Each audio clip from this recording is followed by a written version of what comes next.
Welcome to Armchair Expert, Experts on Expert.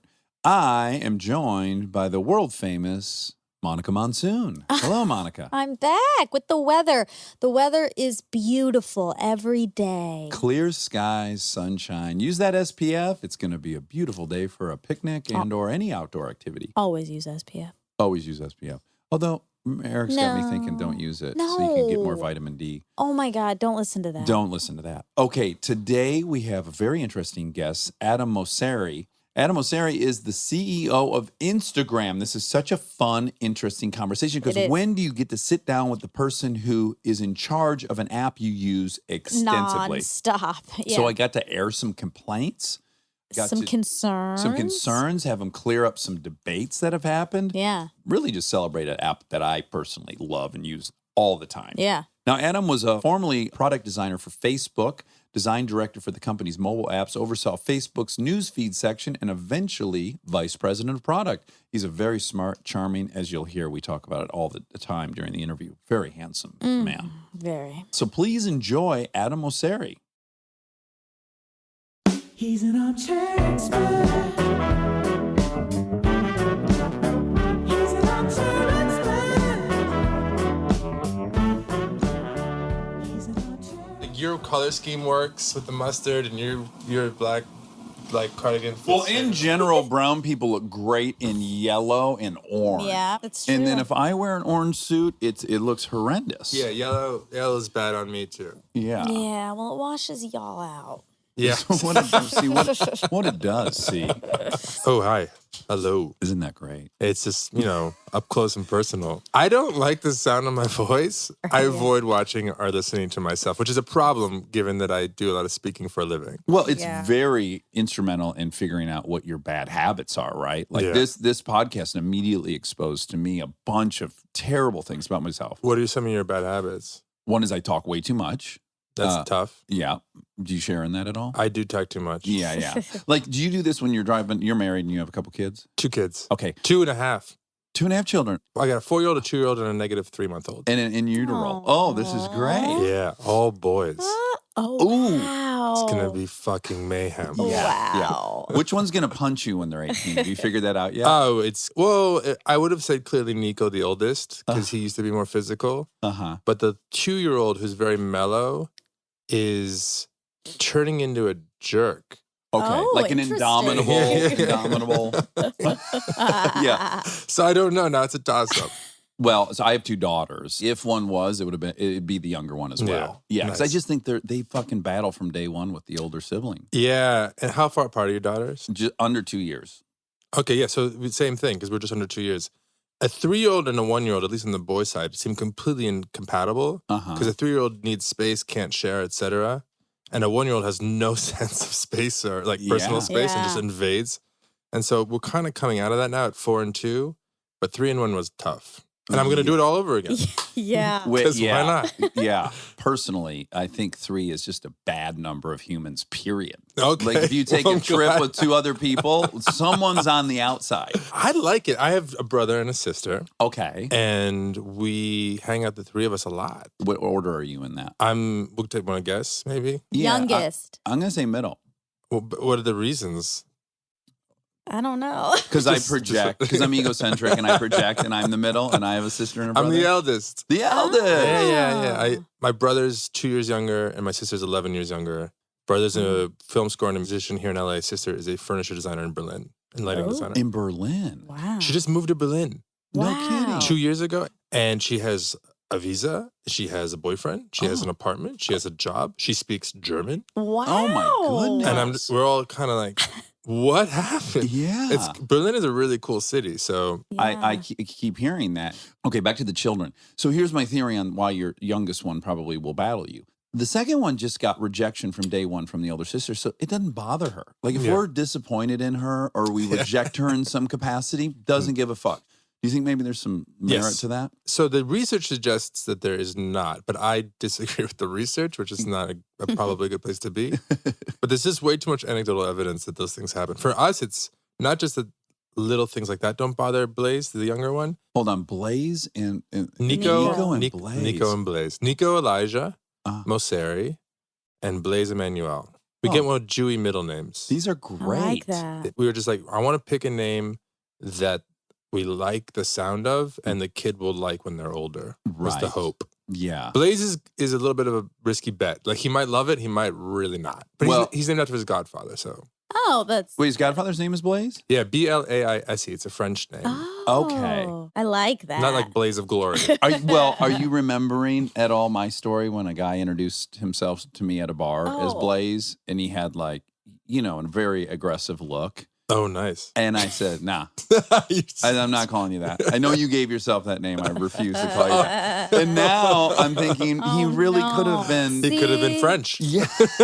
Or maybe his parents were French. Very aggressive Frenchman. You don't know. Going back to Oh. tough second kids, Blaze, he's one of his front teeth. He's missing half of it and it's crooked. Oh, great. And we don't know what happened. I think he was probably crawling and just like bonked, Mm. broke half of his tooth off, swallowed it, didn't cry, and just kept going on. Uh-huh. And I think the only way he's like that tough is because like his brother, roughed him up and he just like got used to it. So he's like, yeah, half my tooth's gone. It's fine. Yeah, it was only a 3 Yeah, on the scale. And so we went to the dentist and we were like, can you like Fix it. fix it? Can you And give they're him veneers? yeah. And they're like, it'll fall out. And I was like, well, like when? And they're like 6 or 7 years. I was like, this kid's photos Oh. for 7 years are going to be like, But it's so on brand for a Character boy named building. Blaze. yeah, maybe it is. My best friend named his youngest son Texas Tuck. Wow. And I'm like, same what you're saying. Wait, that's It's gonna- Tuck is the middle name? Tuck is last name. Tuck is the last Okay, name. Texas Tuck. I like it. It's Tex. pretty great, but It's strong. it's a lot of name. You got to deliver on Texas Tuck. That's how I feel about Blaze a little bit. It sounds like he already is, though. He already is delivering. It does sound like that. He is. Now you're from New York, yeah? Yes. Chipaka, Yeah. Chipaka, New York. Chappaqua. Chappaqua. Chappaqua, some people know now. It's in the suburbs of New York City. Because the Clintons moved there, so Hillary could establish residency in New York State, so she could run for Senate. Ah. So as like a 16-year-old who worked at Starbucks and worked at a French bistro, I actually waited and served coffee to Bill and Hillary. No. And Chelsea. No. Whoa. And are you roughly? How old are you? 37. 30, How old yes. is Chelsea? I think she's a year or two older than me. Yeah, And did it she's cross fine. your mind to try to get something going with her? No. It didn't. Well, she was very busy, if I remember correctly. So I was waiting tables at the bistro and she left to like take a phone call and her friend was there. So I kind of kept her friend company. Okay. Well, not like company, but just like you're alone now. So I'm going to just like make sure I check on you on a reasonable So frequency. she was like rolling calls at 16. Yeah. I mean, yeah, probably 18, but yeah. Oh, okay. Just to give her a little credit. Yeah, I would have went straight to like, my goodness, I could be a part of the Clinton family. Yeah. If I play my cards right, I could be on a vacation with them in Martha's Vineyard or Didn't something. even occur to me. Wow. Yeah, you are ambitious, so maybe it was a late onset. Yeah, ambitious. I mean, I You're was just not creepy. Maybe. That's I'll take How dare that. Waiting was the first thing that I found professionally that I was really good at. Oh, okay. And so I was like, "Oh, I'm really good at this." And I was like, "I don't know if I want to be a waiter though." So it's kind of an interesting moment. So Monica and I were literally last night discussing that neither of Mhm. us proved to be great in the customer service industry. she was the face you'd see at Soul Cycle when you entered, and I was Oh, nice. Mm-hmm. and I was a host at California Pizza Kitchen. Ooh. And we both got in trouble a few different times for not believing the We're not customer was right. acquiescing. Yeah. Yeah. Oh, kill him with kindness. It's hard to do. I admire that so much. I learned that young.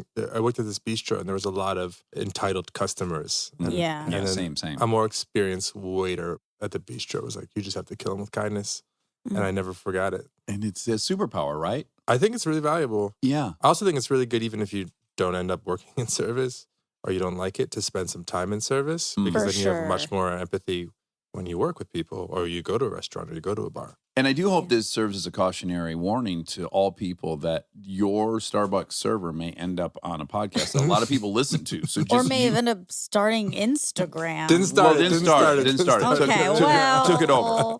Same thing. Yeah. You would be nice to your barista. Yeah, Yeah. you just don't know. If you can't get verified, that might be why. Okay, so you're a big gentleman.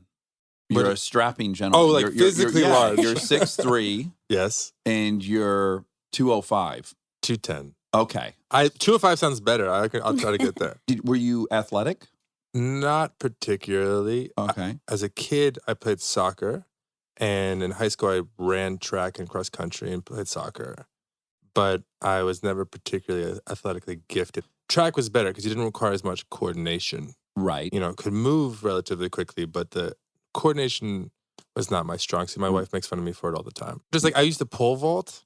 Oh, wow. That requires an immense amount of coordination. Yeah. I wasn't that great at it. Okay. But Well, you were halfway there. I just In theory. just to get up. Yeah. But yeah, no, I mean, I do really like being active though. So I'm very active now, and I usually switch what I do every 6 or 12 months. You're like the orcas at SeaWorld. You got to learn a new trick like every 4 days. I didn't know the orcas at SeaWorld had to learn new tricks. I mean, let's just set aside right now the horror show that is that. But Yes. okay, let me just give you a fun fact. Yeah, In the midst What was of that all documentary that? Blackfish. Yes. Yeah. But the orcas, unlike the dolphins, you can teach them a trick and they want that fish. And they'll do that trick for months and months on end. The orcas, they had to teach them new tricks like every few days because they don't give a fuck how much fish you're giving them. They get bored so easy. They Interesting. only want to do stuff Are they that's just stimulating. very smart? They're incredibly smart. They're one of the only animals that has a neocortex index as high as humans. Oof. Yeah. That is wild. Okay, so what strata were you in high school? Because I just want to say that I succumb to stereotypes. So when I go, oh, this guy runs Instagram, I'm expecting a certain person to walk in. Oh, what did you expect? Not a strapping buck, okay? I'm picturing the guy who got shoved in high school, who was super duper smart, introverted. That's why I'm hesitant Right. to use adjectives that sound pejorative because I don't dislike that look or anything. You're a strapping buck. I was very nerdy. You were very nerdy. I looked like Harry Potter before Harry Potter was cool. Okay. I had Corbusier Coke bottle glasses that made my eyes as big as lemons and a bowl haircut and just like the whole thing. And you were probably really thin and super tall? I was really thin. I weighed maybe in high school, because I pole vaulted, I know my weight.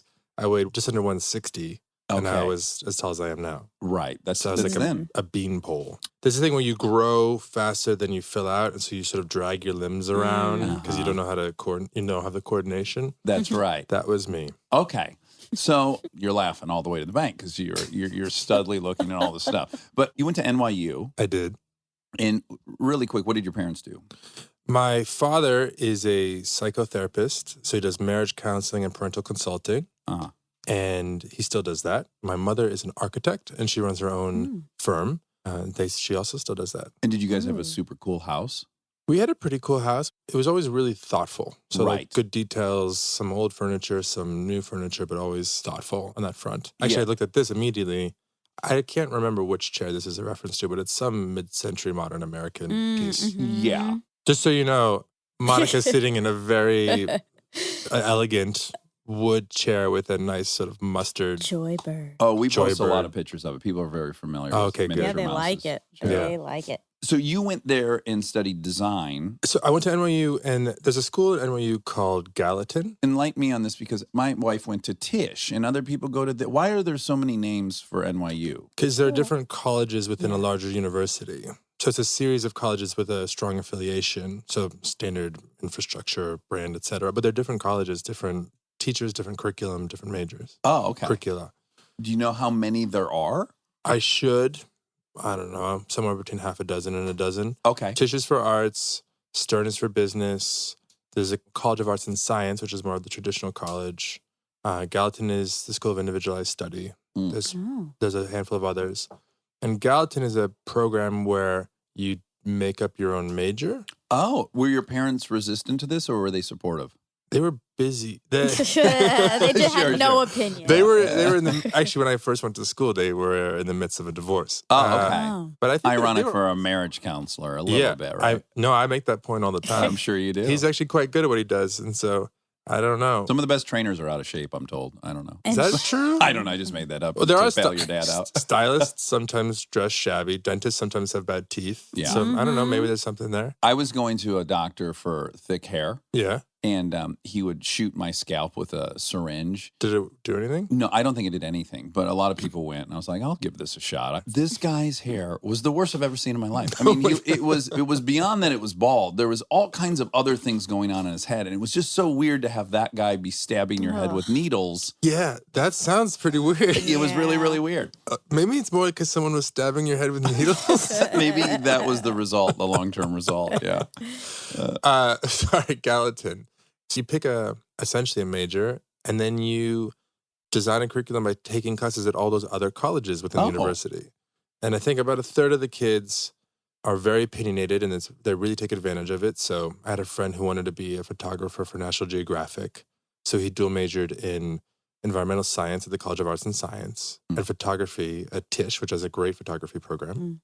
And then a third of the kids are honestly kind of coasting. Sure. I know a kid who tried to major in sarcasm. Yeah. They didn't let him do that. Okay. So there are standards. And then a third are kind of more in the middle. What if they would have just said, that's a great idea? Yeah. And then if he understood that, they're like, oh, you already passed. Look at that. So let's do another major. 4.0. Yeah. What did you spend your specific time on? I called it information design and media studies. I was a designer, and I tried to understand, okay, the different forms of, communicative media. So how people communicate, how they've changed over time, and how designers' roles have changed over time. So you go all the way back to like song to, long narrative and writing to, you fast forward, you've got film, radio, TV, internet. And I tried to understand those different media and then the designer's role in those different media over time. Charles Eames and Ray Eames are two really amazing American designers. And Charles, I think, had a definition. I'm gonna botch it, so I apologize for those of you who actually know this. The definition of design was arranging a series of elements to accomplish a particular function, I think was the definition. And so it's a very broad definition. And a lot of designers I know today will take a pretty broad approach to design. So yes, you might apply that in different mediums: industrial design, lighting, furniture, fabrics, graphic, interaction. But you're all trying to articulate something you want to accomplish, a goal, and then evaluate different ways of accomplishing that goal and then iterate through it. That's very consistent. So while you were there, I guess in 2003, you started your own business. Yeah, so I was trying to make rent and beer money. New York is expensive. Sure. And so I started freelancing, doing graphic design, and I ended up getting some web design projects. So I started to teach myself how to program, and that turned into a consultancy eventually, which was an actual business. And then by the time I left, we were tiny, but we had two offices, one in San Francisco and one in New York. We did a lot of design for designers, so some industrial designers, some architects. The cash cows, the paying jobs were usually for these new developments. New York real estate was particularly hot at that moment. You would actually sell the apartments before you had built them.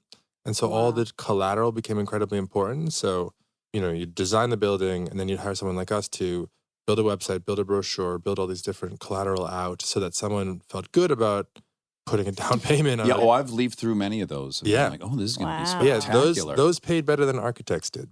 Oh, no kidding. And let me ask you something. If you had to say the finished product was, let's use out of 100, how accurate was what you guys had put together in a brochure and then the finished product? That's a disappointment level is? Light. Was there supposed to be a waterfall in the lobby? I'd not seen that. I thought there was a bathroom over here. Yeah. So after college, you eventually go to work for Facebook. I did. How did you get that job? So I moved out west in 2005 and I started an office there. And then starting in 2006, I had a friend who started to work at Facebook. And so she tried to get me to apply. And I was like, that seems silly. I'm my own boss. Yeah. And so I didn't apply. And then I had more and more friends start working there. Still wasn't interested. And then May 2007, we launched a platform which allowed people to build on top of Facebook. And I built a music app called Boombox. Okay. Which didn't host MP3s, but allowed you to share links to MP3s, make playlists, share them with friends. And it ended up getting maybe 250,000 users, which was way more than everything I had done combined. Yeah. And it was way more fun building something that I felt some ownership over than working with clients. And so I was like, oh, maybe I should apply.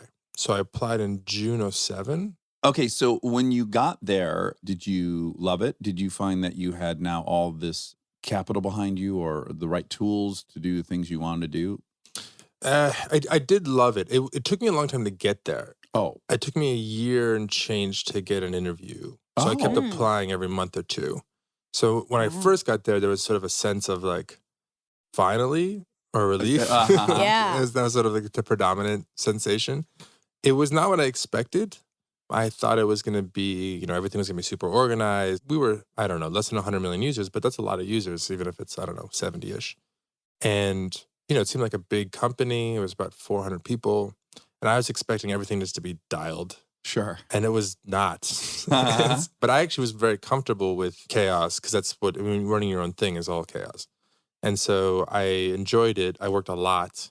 How far in was Facebook at that time? Was it still early? We were smaller than MySpace. MySpace was Wow. the big competition. We wanted to get bigger than MySpace. And Twitter was super new. They were sort of like the hot new thing. And do you sometimes think like, oh, if I were to have entered Facebook 5 years later where it wasn't chaos, I actually wouldn't have found footing there? I never thought to that. Probably, if I had done 5 more years of chaos outside and then tried to insert myself inside, it would have been harder. Yeah. It would have been a lot harder to adjust. Okay, so once you're there, you start, I have to assume, demonstrating some aptitude because you start moving up there pretty quickly. Yes, though the context here is when I joined, there were probably less than 10 designers, maybe 7-ish. And our designers were very talented. You had to be able to design and program, which was very hard. We no longer require that.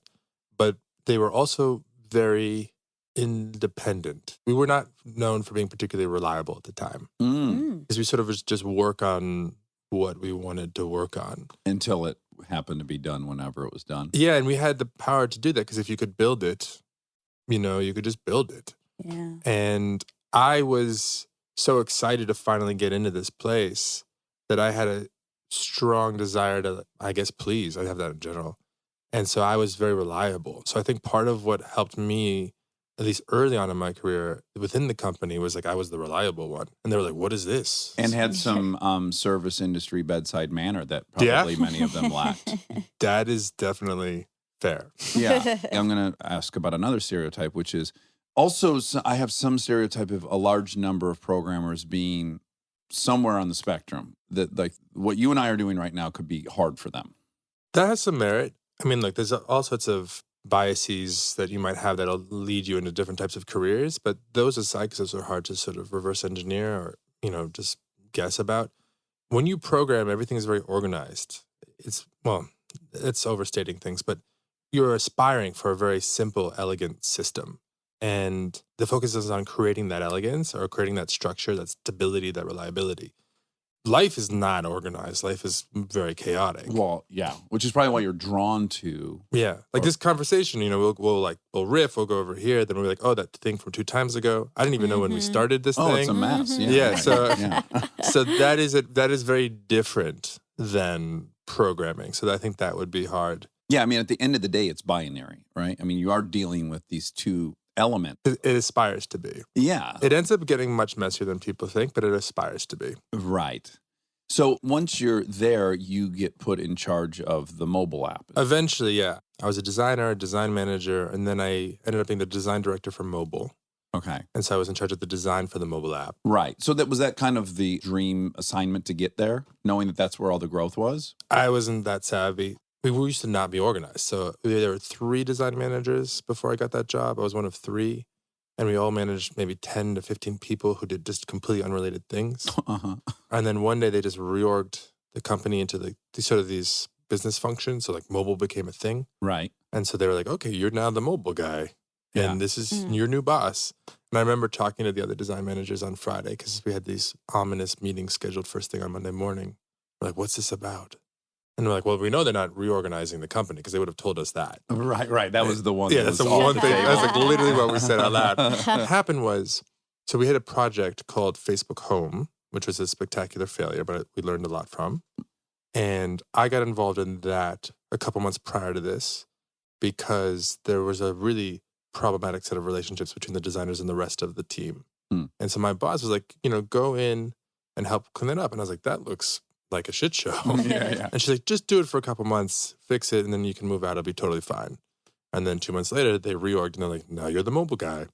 And so I was mostly just trying to figure out how to be decent at my job. Right. Now, did you have a lot of FaceTime with Zuckerberg? Then, now, both? Then. Yeah, I think so. Back then, it was more design reviews. So my team or I was still, for a while, designing things myself, would go in and present designs and get feedback. Now, Zuckerberg to me is an elusive character in that my only impressions of him are based on Social Network. Great film. Can't imagine it really bears any resemblance to him. And then these Senate hearings that I see pop up.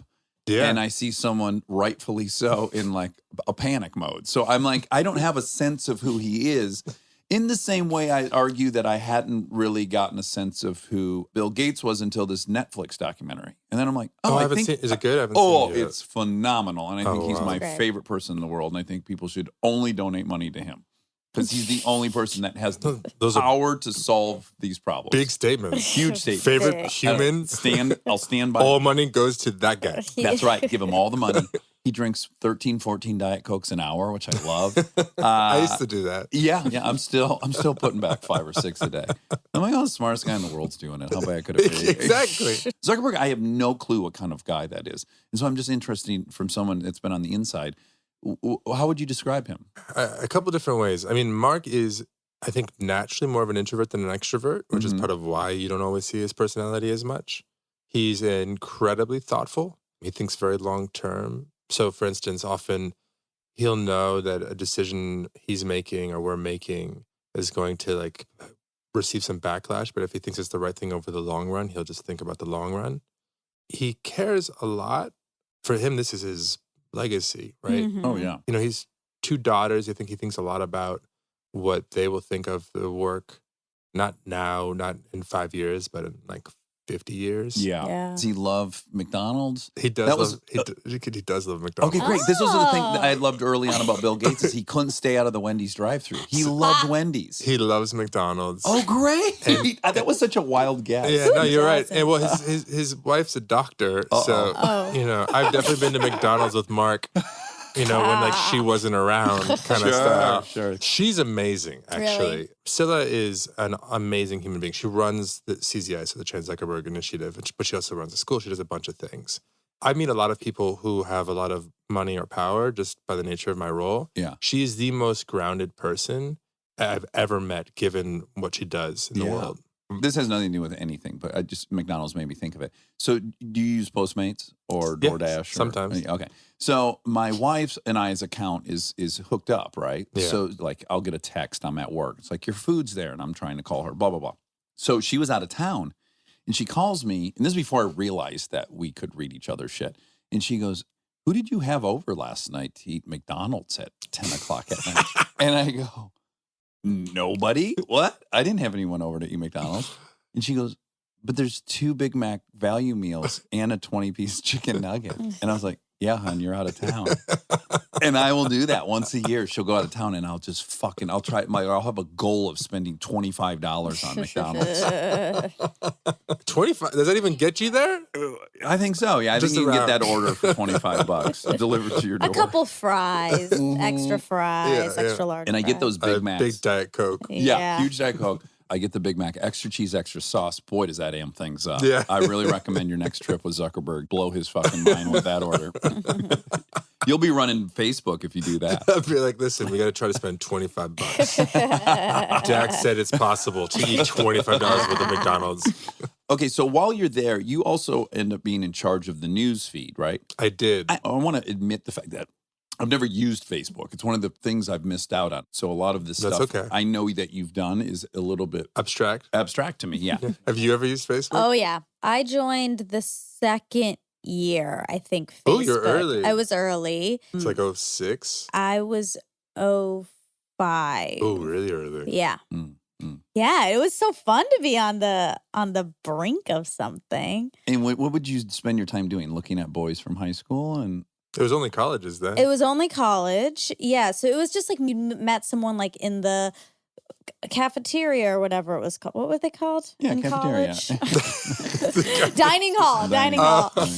That's where you mainly met people. The dining McDonald's? hall. Yeah, McDonald's dining hall. And then you'd find each other on Facebook, and then you'd be connected. Ooh, I like it. It was fun. I'm lying. I joined for like 2 weeks once. Okay. 10 years ago. And it wasn't for you. I looked at everyone from my junior high. That's all I Nice. want to see how everyone looked. How do they all look? Well, it forced me to confront the fact that I too must look the exact same. And we're all contemporaries. And I was like, I don't feel good just looking at this. I don't like it. We're full-blown adults, and I don't like being reminded of that. Yeah. Stay tuned for more Armchair Expert, if you dare.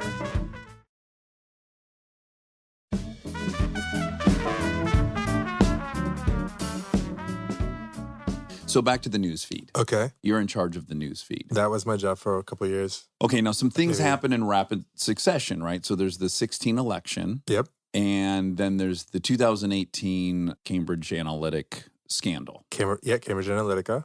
Analytica, thank you. And you were appointed like a spokesperson to address this new topic of fake news. Yeah, appointed is not quite what happened. I just started talking more. Self-appointed, I think is the term. I mean, I always thought that we should talk. I mean, so the 2016 U.S. presidential election and Cambridge Analytica, are sort of like, big moments for us for obvious reasons.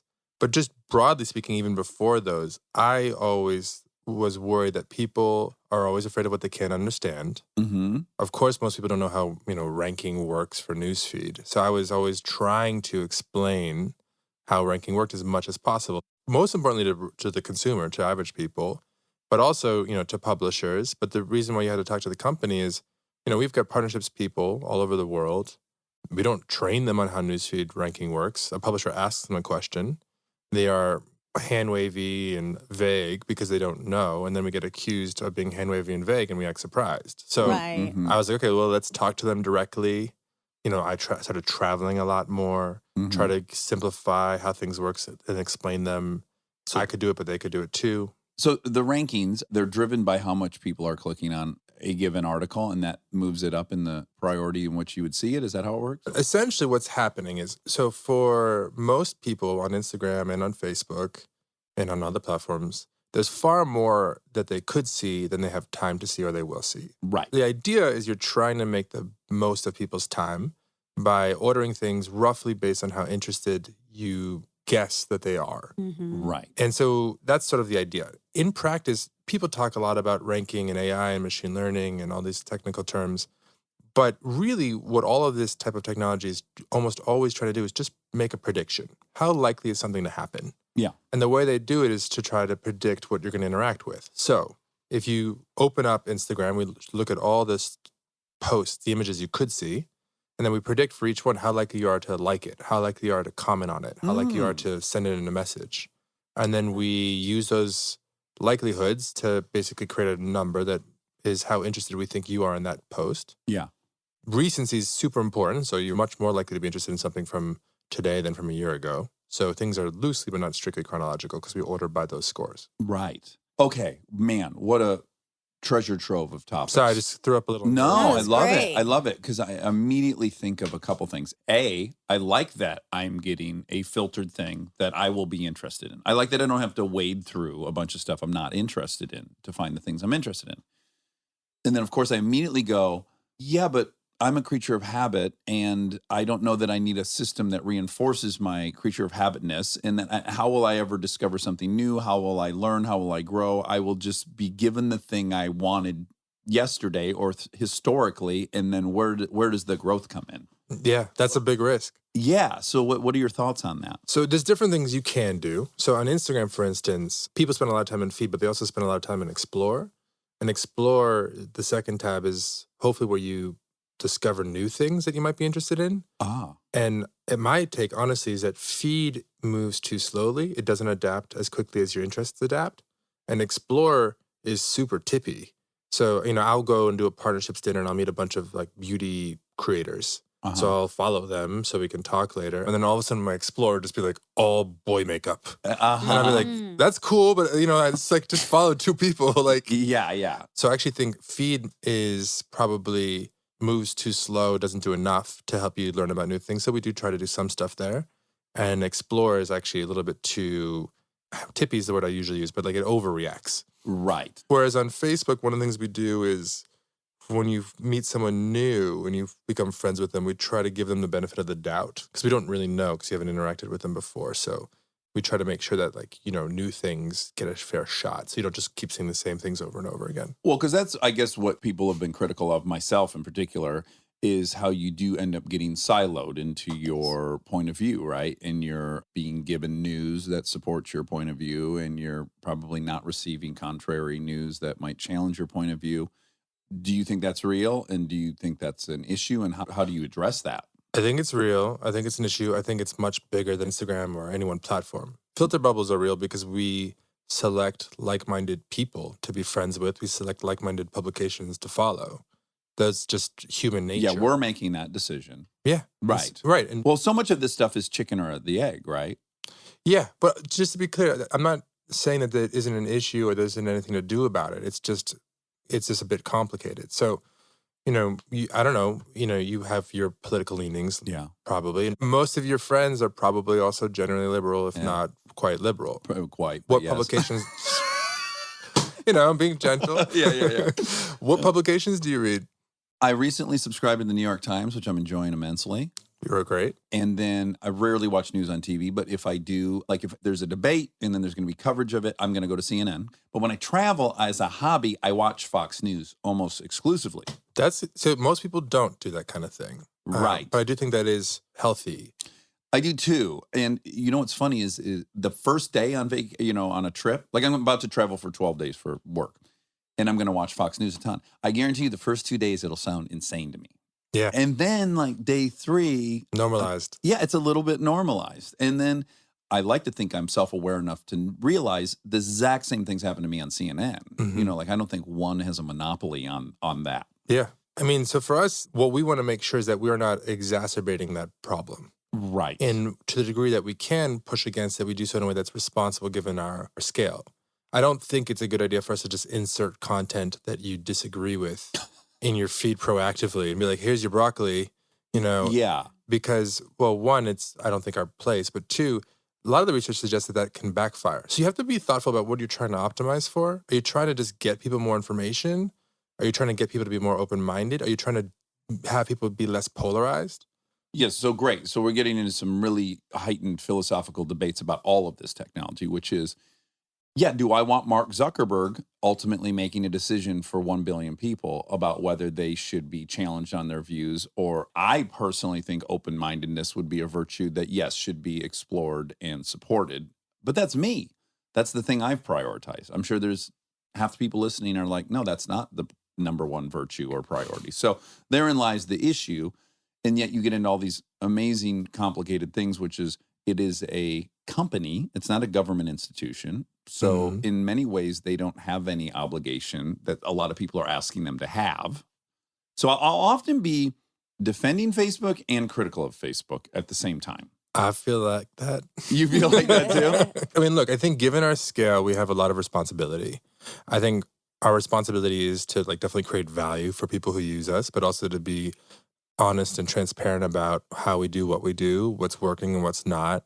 I think we do a lot in the name of transparency. We're late. I think we should have done a lot more a lot earlier. Mm-hmm. I think we also have a responsibility to do what we can to keep people safe. I mean, again, I think we were late to that, but I think we're investing an immense amount right now. And I think that's good too. Polarization, though, is I just think one of the most complicated issues because polarization has been increasing, at least in this country, for 50, 60 years. At least as far back as the data I've been able to find. Mm-hmm. And some of the most polarized people are actually the oldest people in the country and who don't use not just social media, they don't use technology as much. That's not to say that there aren't issues. I'm sure there are people who get into reinforcement loops about some crazy beliefs on one side or the other on Facebook or on Instagram. I'm sure that happens. But if you take a big step back, this thing is bigger. And it has to do with, if you only watch one news source all day long, you're going to just fall into that pattern. So, yeah, there's like so many factors. And I think a lot of people are pointing a finger singularly at Facebook, but you have to recognize that news in general got nationalized 30 years ago with cable news. Mm-hmm. So it used to be that the majority of the news you watched was your city's news or your state news, right? So there was this implicit in-group about the news you were watching. But now it's the whole nation. So this in-group, out-group thing is very complicated in that scenario. And identity is very complicated. So now you have these markers for identity that people are grabbing onto. They're left or they're right or they're progressive or they're conservative or whatever. But it's been so exacerbated by this national never-ending news coverage of the nation. And it doesn't lend itself to feeling included all that well. And then, of course, you have then Facebook on top of that. And then you have all these other platforms that are useful in divisiveness as well as very useful in inclusion. Yeah, I mean, it's always great. That's the thing. So, look, we live in a world where there is little to no space for nuance. It is not lost on me that social media has contributed to that world. Yeah. That is tough given that, everything has pros and cons. For us, I feel like our responsibility is to maximize the positive that comes from our platforms and minimize the downside. Yeah.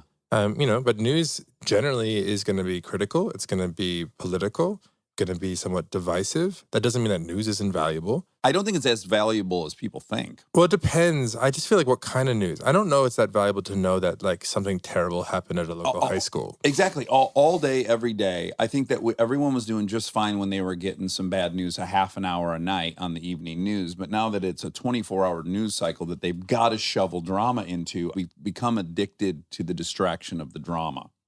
Yeah, I think yes and no, though, because you do need to know the scale of what's happening out there. If school shootings have increased by 30% in the last 5 years, I mean, that's totally Probably made up. 5,000%, but yeah. Yeah, exactly. Then we do need to know, oh, this is an issue that's getting worse. What can we do legislatively to combat some of that? But that's a really interesting point because I agree with it. But like on that specific example, there are way more people who die from shootings that are not school shootings and don't get covered. For sure. And so the coverage does not mirror the state of like For sure. gun violence, at least in this country. Nor does it Yeah. mirror probability. If you just wanted to prioritize in your life the things to keep you and your children safe, you would hit about 3,000 things before you got to, let's have a great school shooting plan.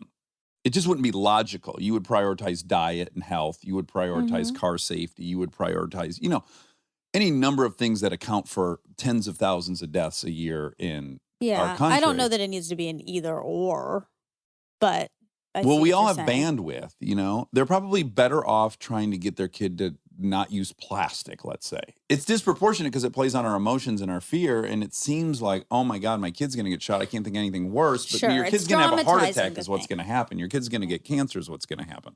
But it's tough for a bunch of different reasons in the news industry, obviously, right now. The business models are all getting turned on their heads. But the thing that we had in the middle of the 20th century, which was essentially these like local monopolies or duopolies. So, every city had like 1, 2, maybe 3 newspapers, and there was only a handful of cable channels. Basically, this meant that each local news provider had essentially like a local sort of stranglehold on distribution. It was literally like trucks. You had to drive pieces of paper around on trucks and throw them into people's yards. Yeah. So it's very hard for anyone else to enter. That allowed the news industry to not worry that much about competition. Do I have to make this thing super interesting because this other up-and-comer is like coming my way? Which allowed them to focus on whatever their values were. I don't think there's any such thing as really, truly objective news, and I think that's okay. But now that there's an explosion of competition, right? You said you started reading the New York Times. That's certainly not written here. I read The Economist. That's out of London. I read a tech blog out of Taiwan called Stratechery, Ben Thompson. That wasn't possible 50 years ago. Right. So, and there's way more publishers because it's so much cheaper to produce and distribute. So there's this explosion of competition. Then obviously the platforms as well. And then all of a sudden the industry has to figure out, okay, what do you do in that world? Do you move to a subscription-based model? Or do you stay in the ad-based model? And do you compete? And if you compete, how do you keep your integrity? Well, it's tough. Yeah, exactly. The period you just referenced also had to succumb to a market force that did force them to be more centrist. They were trying to appeal to the widest swath of readers in the Detroit metropolitan area. Yes. And so they weren't going to be far left or far right. They were going to shoot right up the middle. And they kind of put the news through a process that was basically tried to not be offensive, right? In some way. Yeah, they did. But other things happened too. Like they invested a lot in international coverage. International coverage is really expensive. Mhm. Turns out people don't read it that much. They either didn't know that because they had no metrics, or they knew it intuitively and didn't care because like this is important. Yeah. But news, as much as most industries I've interacted with, or more than most, people get involved in it based on like a mission. They believe it's important to have an informed electorate. Yeah. And so, I think that sort of half century, which by the way is an anomaly if you look at news over the last 300-400 years, allowed them to lean more into that sort of mission-driven mentality. And now it's more competition-driven, and then it's like, what's your business model? It gets much more complicated. When we had Ezra Klein, he was saying, a downside to that sort of centrist paper is that it's mainly just news for the hegemonic group and that's it. Like you're not seeing much about anyone on the periphery. Right. You're not delving into any of those things. So that's a wonderful thing about all these fragments is that Sure. you get exposure Every group to a has lot. a voice. Exactly. Yeah. Yeah. That's a good point. Now, here's an area where I tend to defend Facebook and all these other internet companies, which is like people are shocked and offended that they're not paying for something, yet their info was sold. And that to me seems highly hypocritical and a little bit like it's just bullshit. Well, you're not going to get something completely for free that costs billions of dollars to put out there and not think that the other side of that equation has to fund the whole thing and profit from it. Either pay for the shit you want, or if you're not going to pay for it, you want it for free, guess what? They're going to fucking sell your info. Well, a couple different things. One, I do want to clarify that we don't sell info, but we definitely make money based on knowing things about people. So I want to clarify that. Well, didn't how was the info not sold to Cambridge Analytica? Yeah, Cambridge Analytica. Look at you. Look at you. Learning. Remember. Real time. Fast learning. All right, so Cambridge Analytica, and then we should talk about free access. Because I actually Yeah. think one of the things people miss about Facebook, not is just that it's free and Instagram that it's free, but also we subsidize access to these tools in most of the world based on making most of our money from richer countries. So it's very, very progressive as a business model. But to Cambridge Analytica, what happened was we launched a platform, like I mentioned that before, and the platform allowed developers, so people who make apps, programs, websites, to build apps on top of Facebook. To do that, you had to have access to some Facebook data. So what we did is we said, okay, cool, you want to, build a music app? I built a music app called Boombox. You have to ask people for some access to their data. For me, I just didn't need much. I needed your name, your email, some unique identifier, so I knew like you were this Adam Mosseri, not that Adam Mosseri, et cetera. And during this period that people completely, I think, forget about, the biggest criticism of us back then was that we were this walled garden, quote unquote. We didn't share enough. We didn't allow other apps to come and other businesses to grow. And so we built this platform, and yes, it wasn't purely, altruistic. It was also about, okay, we can't build everything ourselves. We should allow other people to build on top. That'll be good for them and for us. And so Cambridge Analytica was a company that really, I think, is a sham in a bunch of different reasons. But what happened was someone built an app. Oh, no, I wish I could remember the name of the app. But it was like, what kind of X are you type of quiz. Remember all those quizzes that went around? Yeah. That app developer built a quiz. That quiz asked people for their data.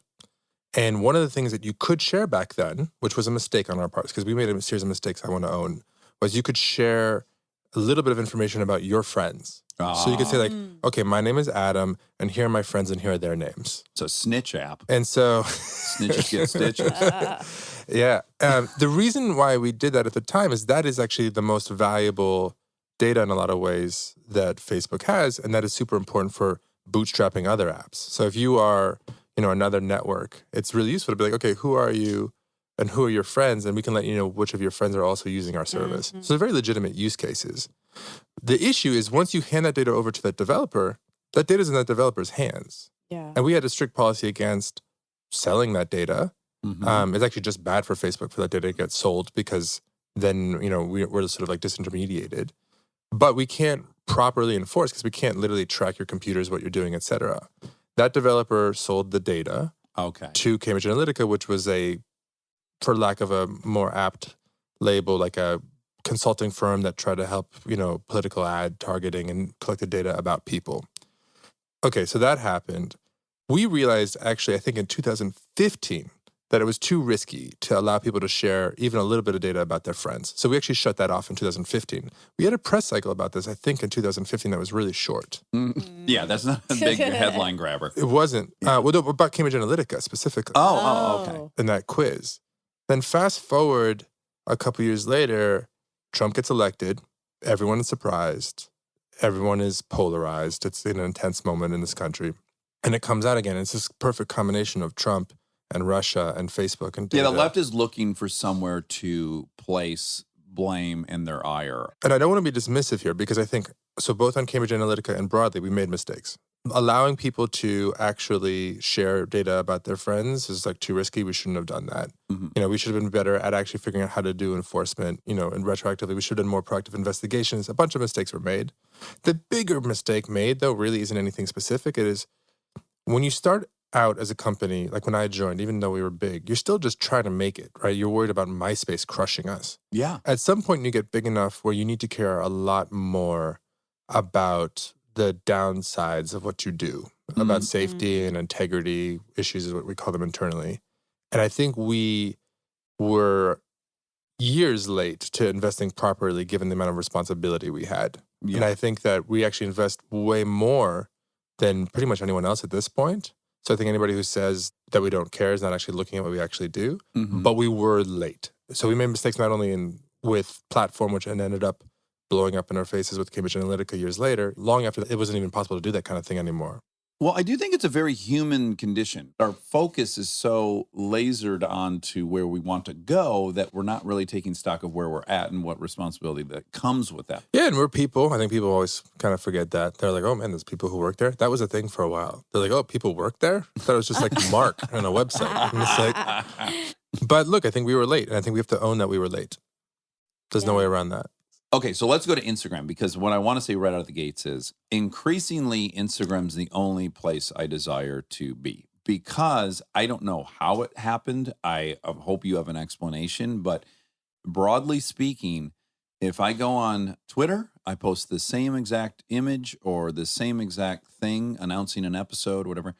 On Twitter, it's going to be about 40% just negative, fucking dark, cancerous comments. On Instagram, for me, it's literally like 99.5% positive. And I have some theories on it, and I'm just curious if, you guys must be aware of that, right? It's a far more positive app. Yes. I do think it varies a lot by sort of culture and country, but I do think that decisions you make about the core ways in which an app works end up really affecting the emotional charge of the experience later. So for instance, Twitter, I use a lot. I'm a big fan of Twitter. Twitter is, I think, really designed for debate. Right. Debate is actually really important to our conversation before, like there's pros and cons. Yeah. It's also very well designed for news. Journalists love Twitter. They live on Twitter. And so that's good. It's good for debate. It's good for news. But news and debate are going to naturally be more critical by nature and have more of a negative charge. Instagram is sort of the other end of the spectrum. It's visual first. We don't actually focus a lot on comments and back and forth, which, by the way, has trade-offs. There's missed opportunity there. But it's focused on like visual expression, people telling their stories. And that naturally has more of a positive charge. Now, that doesn't mean there's a negativity on Instagram or positivity on Twitter. It's just naturally overall you see these broad trends. Facebook, actually, interestingly enough, is somewhere in the middle. Actually, another big thing on Instagram is we don't allow really links. We get yelled at this all the time. Right. If you allow links, it's going to massively change the vibe or the energy because you're going to end up with a bunch of news and a bunch of publisher content in a way that I think is valuable. But, Twitter does that well. Facebook does that pretty well. We don't need to do that. We want to be something different. Right. And we don't allow the ability to like reshare from feed back into feed, which is like, retweets on Twitter or shares on Facebook, which is how things go viral. Usually. Yeah, I have to use that outside app repost if I want to repost. And the people screenshot, they use repost, all these things. So it's not like it doesn't happen, but because we don't support it first class, it happens way less. Yeah. Again, there'd be value in supporting that. But again, it would also massively change the energy and the experience. And we are trying to be different. Not because one is better than the other, but because, every major platform should probably differentiate because otherwise, why Go do it. Yeah. And I think Instagram, just implicitly, you're not going to like take a picture of this fucked up burrito you got. You're not going to take time to take a picture of, you know, an ugly landscape. It's just not the nature of what we do. So it's almost starting with, I saw something I loved visually, and now I'm sharing it with you. And so it's coming immediately from, I like this. And so everyone that wants to engage in that presumably also likes that, or is more likely to have also liked it. So I think there's something implicitly positive about sharing a photo versus, I hate Trump. Great. The Trump, whatever, fucking hashtag Trump. And now I have this whole group of people who hates Trump. And okay, now what? I just think by its inception, it's a little bit, it lends itself much more to just positivity. I agree. I think the downstream sort of effects of being a visual communication. You're going to take a picture of something because it's beautiful, or because, you know, or you're going to share something that you aspire to be like. Now, there's downsides, right? Like, people criticize us a lot around, you know, pressure to be perfect, etc. Well, we're going to get there. Exactly, Comparison. yeah. And so there's, again, pros and cons of these things. But I think, yes, because Instagram is visual almost exclusively, I think that it is also affecting the emotional charge of the experience. Yeah. I also think a distinction between Twitter and Instagram is what you're doing and Twitter is what you're thinking. And I think in general, people define themselves far more about what they're thinking than what they're doing, which is a pet peeve of mine. You're not, I'm this, I'm liberal, and I'm conservative, or I'm this, or I don't agree with that. Like, these are just thoughts.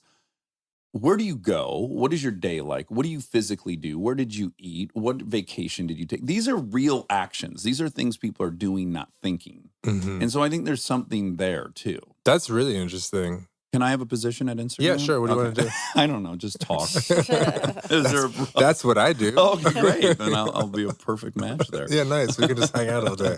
Yeah, I mean, all these different platforms do lots of different things. And I feel like we all get a little lost in that complexity. But it's one of the reasons why I try to like do things like this, like get out there and meet people who are outside of our weird little bubble in Silicon Valley. I think people look at an app and they think of it like, it's like, what does this app do? Right? So like, you know, DoorDash is like the food now button, and like Google Maps is the like directions button. You know, what is Instagram? What is Twitter? If Instagram is like, you know, tell a story about what you do, and Twitter is tell a story about what you think, that's probably not true for everyone, but that's probably true for a lot of people. So I think that's the kind of thing that we wouldn't usually think of on our side. Now, if Instagram had a mission statement, what do you think it would be? Or is there one? There is one. It's to bring you closer to the people and the things you love. Oh, okay. I like that. How does Instagram compare user-wise to these other well-known platforms? We're smaller than Facebook. Okay. We are bigger than Twitter. By what factor? I think Twitter's last public numbers are somewhere close to around 400 million active users, and we're over 1 billion. Oh, okay. But you lose a lot in the averages. This is the thing that I think is important for more people at the, you know, Instagram and also Facebook to understand is like, you know, it's a ton. You know, Japan is completely different than the US. For instance, in Japan, Twitter is huge and Facebook isn't doing as well. And actually Instagram is very quickly growing. And so everything is sort of inverted. Stay tuned for more Armchair Expert, if you dare.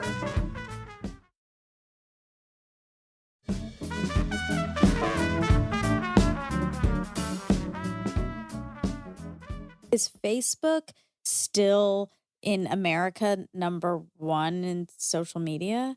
Because I feel like people are using it less and less. But I think we're in a bubble. We're in a bubble. Maybe. I think you're like... Well, it also depends on how you define social media, because we are more and more interested in messaging, and we're in a very weird country when it comes to messaging. So most countries in the world have one messaging app that, you know, 90-some-odd% of people use, and 98-some-odd% of them use every day. Messaging meaning like what? WhatsApp or? Yeah, so most of the world it's WhatsApp. In Japan it's Line. In Korea it's Kakao Talk. There's maybe 5 countries where this isn't the case, and the US is one of them. So weird. And so those apps often have, you know, stories or feed products built into them. So, you know, WhatsApp has status. Status is huge. And no one knows that here because no one uses it in the States. Lots of people use WhatsApp. They don't use status as much. Okay, so, and how does the demographics skew? We over-index on young people, But again, you have to be careful with taking that too far, because just because we over-index on teens doesn't mean that we're majority teens. We're not, right? Teens are a small percentage of the population. So even if you are they're twice, disproportionately. Yes. Okay, that's a good distinction. Yeah. So I like to think of us as, sort of youth first, not youth only. Mm-hmm. In male, female, is there any skewing? It depends a lot by country, but it's not a huge bias. The other area where I think we do quite well is what we call creators. So public figures, influencers of different types. And so I think we are one of the stronger platforms with that group. And that group has a lot of outsized impact and influence in the world. Okay, so you're talking about like the, I don't know, Shakira's and who has the most followers on Instagram? Probably Cristiano Ronaldo. I think he's soccer player. I think he's getting close to 200 million. 200 million. Wow. You've got, a couple Kardashians over 100 million. You've got The Rock. He's probably at 160, 170 by this point. Goodness. I follow him. He's great. I can't get enough of watching him working out. I know. I love it. And like telling his mom that he bought her a house and you have to watch it. It's like, this is amazing. Yeah. Yeah. Shaquille O'Neal. Do you follow him? Yeah, he's good. He's a Quite good. joy button. He should have his own app and it's just joy. This guy's dancing every day and learning raps. And He had a video on Facebook forever ago that I loved, which was like, it was a donut. And it was like some romantic music. And it was him like trying not to eat the donut as he brought it closer to his mouth. And I was like, this guy's amazing. Well, you know what I'm noticing more and more? Because my wife is far more active on Instagram than I am. Not looking at it. I look at it, but I don't post much. I am insecure. I don't like looking at photos of myself, so I'm reluctant to post a bunch.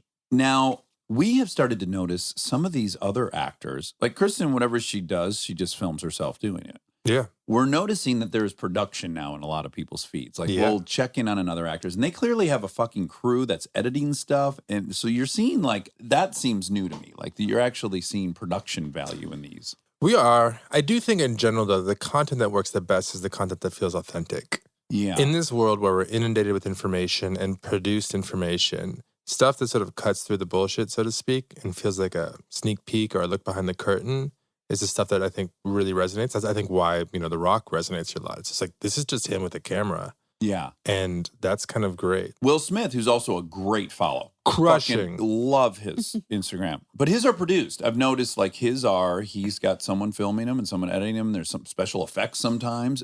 But I love it. Yeah. Well, I mean, you can produce and still be authentic. Right. But in general, I think one of the things to point out is most people, when they think of Instagram, think of feed. But most of the growth in Instagram is in stories and in messaging. And so stories... What's messaging? I know stories. Just direct. So you can message people. DMs. Slide into the those DM. You should see my DMs. Oh, yeah. Oh, It's God, just I bet. yelling. It's like, give me a blue check mark. But it is important to note, like, even the ones that are, quote, authentic, not produced, are produced in their brain. It's not like they're just literally at any moment just pulling out a camera and just filming their day for 10 minutes. This is the part of the day that I want to show. I think that's Absolutely. important to say, because I think people can think like, oh my God, this is their life. Their life is so fun. They do this. She does this with the dogs all day long. Yeah. It's the funniest 3 minutes of her day. I do think it depends on the person, but yes, 100%. There's a real strong selection bias. You're deciding to share this with everyone. That's not random. It's not random 30-second bits from your day. Exactly. But I think that's also human, right? Like, of course. what I'm going to say, given that I'm being recorded with this mic 2 inches from my face, is a little bit different than, if I was talking to my wife when I see her tomorrow night. Yeah. That's just different. And so I think that people are getting smarter about that. And I think some people are also realizing on the production side that it resonates with people to be a bit more forthcoming, to be a bit vulnerable, to talk about something that's not just positive, but talk about something negative. Yeah. But yes, it is not perfect reflection of reality, 100%. It's a curated, edited version of your life. I do think stories gives you a little bit more insight into someone's life usually than feed. If it's feed worthy, so to speak, it's usually like a big highlight. Yeah. Whereas a lot of people post all sorts of shit in the stories. Yeah, that's true. Now, explain to us, because I got an email, I guess through my publicist, going like, oh, you're going to be a part of this new thing on Instagram where they're going to hide your likes. That sounds like the solution to a problem I want to bring up, and you already kind of touched on it, which is this comparison crisis that we all suffer. This insatiable desire to compare ourselves at all times to other people, obviously this product amplifies that. I mean, that's the concern. We call this social comparison. it's an issue that we're trying to still understand. So I don't want to pretend like we're experts. I want to be really honest for what we know and what we don't know. But in general, we do know that for a lot of people, particularly young people, there's a real pressure to be perfect and a real tendency to compare yourself with other people. You usually compare yourself with other people you know, not like The Rock. But I also want to be careful here because people, they talk about well-being. We also talk about addiction a lot. But I want to be careful to divorce like, clinical sort of definitions of these types of issues and then just like broader everyday versions of these issues. So I don't know at all that making like counts private, which is the thing that we're experimenting with. So it's not removing likes. It's just making it so that only you can see how many likes you got unless you want to go up and count up everyone's manually. I don't know that that's going to be good for people's actual well-being. Honestly, if you're talking about real well-being, medical well-being, it's about how long you live, how successful you are at the workplace. Do you reproduce? Like these are really like important key metrics, so to speak. Sure. Your diet, your exercise. And I don't think that making like counts on private is going to like change your like longevity as a human. But I do think that the pressure to be perfect is real. The tendency to compare yourself is real. And I want as much as I can to be, helping as long as we were responsible in those areas. And I also want people to feel good about the time that they spend on the platform. And so it's good for people, but I think over the long run, it'll be good for us, even if it's bad for revenue in the short term. Well, I can immediately generate a hypothetical that seems highly plausible, which is you're 17 years old, you're a boy or a girl in high school, and you can see likes, and you see that Gloria posted a bikini picture, and she got 300 likes, and she posted a snowsuit outfit, and she got 12 likes. That's informative. Yeah. If you're in the hunt for likes, that seems pretty A equals B, Yeah. When you guys decided this, it had to be a response to that, no? Was that the thing you were trying to, what was the reason to try this? The idea was to try and depressurize the experience. So you spend a little bit less time worrying about or comparing like counts and a little bit more time connecting with the people that you care about or being inspired by the things that you love. Mm-hmm. So that's one type of example. Another example that's, I think, one that's easier for us to quantify is we know that especially young people will often post something, and then if it doesn't get enough likes right away, archive it or delete it. Oh, okay. And that kind of feels like a bummer. Like, can you imagine the moment as a 15-year-old kid, and you're just like, oh no, no one loves this, and then you just take it No down. one likes me. No one That's likes what me. they hear. That's social rejection. Yeah. And if you don't have to worry that anybody can see how many likes you got, Yeah. maybe you don't have that moment, or maybe you have that moment less often. All right. Again, there's no silver bullets here, and people always oversimplify these things. Yeah. But that was the intent. And we're still iterating on different versions of it right now. Okay, so one of my thoughts on Instagram, I've said this on here before, is in some weird way I do feel like, and this would, I think, probably be a negative aspect to it, is it's almost the natural end of capitalism. Like, we now are the product, and we now have ads for ourselves. Like, now we're for sale, and the economy is the likes. That's the cash. And so sometimes when I look at it, I go, oh, wow, capitalism really, it went all the way in. Now everyone is a product they're selling. Do you feel like that's true for the average Joe or Jill, or do you think that's more for people who are public figures or creators? I think it's for the average person, in that the images are curated. There's a distinct message that seems to be trying to be imbued onto the viewer. There seems to be a consciousness to it that would be the same consciousness that any company would have in trying to display a product. I think there's some truth there. I think that young people are really savvy. A lot of young people have multiple Instagram accounts. Oh, okay. So you'll have your main account, which is often public, and then, everybody knows about and can follow, etc. Then you'll have a Finsta, fake Insta. Ooh, Finsta. Yeah, where, You you'll knew that? Of course. Oh, wow. Yeah. I wish you had a bikini page and you just blurred your face out. God. No. I'd love for no. you to do that experiment. I'm not doing that. Yeah, but you'd have 1 billion followers over. You'd A pass billion, the rock. you'd be the number one. It's just Monica up there up top. The blurred face. Well, no, for your anonymity, knucklehead. Mhm. What did you think? You listen to the filter. Your filter. This I'm gonna is- throw your filter in the trash. It was so you could stay anonymous. Sure. Oh my God. Okay, here we are. What was it? I was listening to one of your podcasts recently. It was talking about round features. Oh, yeah. We Yeah. got a lot of I love round conversations. feet. Love them. I was talking to my weird. wife. I was looking at my wife's ass, and I was like, "This is how fucking simple a man is. I just like that there's two circles in back. Like that's how we're literally, it's that simple. There's circles in front and then there's circles in back. And that's what's driving the world. The guys like circles. It's that basic. And so the circular features, the round features that make it whole. I can't comment on this. You have to Yeah, comment you've on got a this. job to protect. I don't have don't. to. I'm trying to get out of a couple of jobs. So There are two things that I think I read this somewhere that are universally considered attractive because cultures have different obviously, interests. One is symmetry. Yep. And the other is sort of like the V shape of a man's back. oh yeah. Now, some cultures it's good to be really big. Sometimes it's really good to be really slight. But the V shape is very Interesting. consistent. But right back to the rock. All roads lead back to the rock. Oh, What That guy's a fucking triangle. Oh boy. Okay, I have another juicy question for you. The nipple gate. Ooh. Let's get into that a little bit. So Instagram has been criticized for not allowing women to show their nipples, but men can show their nipples. We have been. Oh, I Yeah. didn't know this. And what are your thoughts on this? So nudity is something that we don't allow on the platform. Mm-hmm. I think one of the things just to make sure people realize is we have these what we call community guidelines, so rules for what can and cannot be on the service, and they're the same everywhere. And so we're often accused of being too conservative in Brazil and too liberal in Iran and maybe somewhere in the middle. They're globally. They're global. It's tough. There's trade-offs here. There's always trade-offs.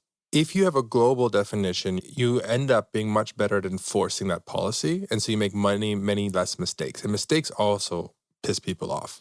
And so you build one set of guidelines, one set of raters, one set of classifiers, one set of escalation paths, and you're going to be way more effective at finding and removing whatever it is that you're trying to find and remove. If you fragment, you're going to be less good at it, but you can be more culturally sensitive. So it's tough. Mm-hmm. Nudity is an interesting one because it's not like we have a strong opinion about nudity broadly.